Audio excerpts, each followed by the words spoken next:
मानक आशुलिपि अभ्यास number 12 ready start.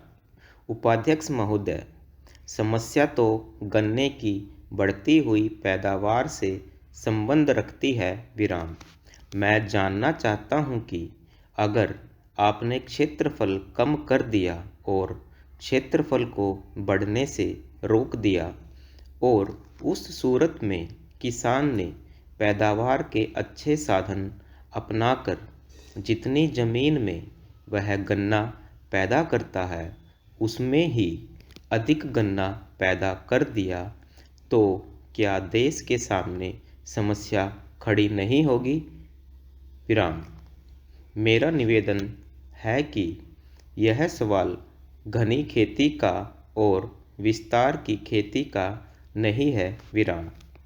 सवाल यह है कि जितना गन्ना चीनी में खप सकता है, आज वह उस सीमा तक पहुंच गया है। विराम।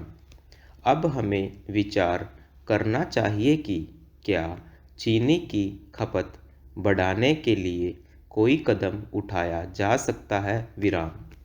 जब हम इस सवाल पर विचार करते हैं तो हमें देखना होगा कि हमारे देश में चीनी खाने वाले व्यक्तियों की संख्या कितनी है। विराम। इसका हमें थोड़ा सा विचार करना चाहिए कि कितने लोग चीनी खाते हैं और क्या उनकी तादाद बढ़ नहीं सकती। विराम। गांव में जाकर हम देखें, बहुत से लोगों को चीनी खाने के लिए नहीं मिलती। विराम। वे चीनी खाना भी चाहते हैं, मगर चीनी के दाम इतने अधिक हैं कि उन दामों पर गांव वाले चीनी खरीद नहीं सकते। विराम। अभी कंट्रोल हटा है, चीनी के दाम भी कुछ कम हुए हैं। विराम।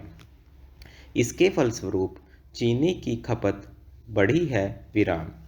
मेरा निवेदन है कि अगर गर्मी के समय में जब विवाह शादियों का मौका था, अगर यह कंट्रोल हटा दिया जाता तो चीनी की खपत और भी बढ़ सकती थी। विराम।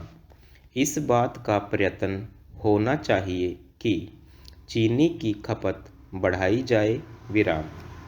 इसके लिए मैं समझता हूँ कि एक्साइज ड्यूटी में कुछ कमी करने के सवाल पर सरकार को विचार करना होगा। विराम। कुछ दिनों से समाचार पत्रों में इस तरह की बात छप रही है कि सरकार चीनी पर एक्साइज ड्यूटी कम करने के बारे में विचार कर रही है, लेकिन केवल विचार करने से ही काम नहीं चलेगा। विराम। अब समय आ गया है कि इसे क्रियात्मक रूप दिया जाए। विराम।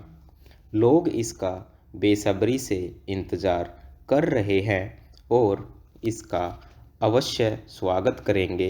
विराम।